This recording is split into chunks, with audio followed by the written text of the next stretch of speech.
কি হয়েছে? আপনি এত চিল্লাইতেছেন কেন? বালিশের নিচে আমি ওই 12,000 টাকা রাখছিলাম রকিরে পাঠামু। রকি দোকানে খাড়াই রয়েছে, এখন আমি গুনা দিই 2,000 টাকা কম। 2,000 টাকা কই? 2,000 টাকা কই যাইবো?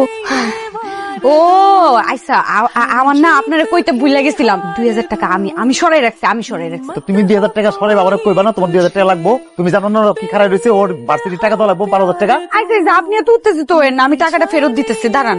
দরকারি কাজে কইলে লাগানো যায় না, তুমি আমার কয়ে লাগাবে না? তোমার যদি লাগে টাকা তুমি তোমার বলবা না কি যে টাকা লাগছে। এই যে দিতেছি, ধরো। স্পেশাল উঠে ফেলাইছিল অল্পের লেগে। আচ্ছা ঠিক আছে, যাও এখন যাও, তাড়াতাড়ি দিয়ে আসো টাকা। নেক্সট টাইম এরকম করবা না কিন্তু কয়ে দিলাম। হ্যাঁ করবো না। রাজু তুমি মিশা কথা কইলা তো রে? মিথ্যা কথা কমু কিসের জন্য? আমি টাকা আলাদা রাখছি তো কমু না। টাকা তো তুমি সরাও নাই, আর নিজের জন্য তো অবশ্যই তুমি সরাও নাই। তাই কি করছি আমি টাকা? টাকা যে মেজো ভাই নিচ্ছে দেখে তো আমি জানি। এই, চুপ, একদম চুপ। কেউ জানি কথা না জানি। আর তোর বড়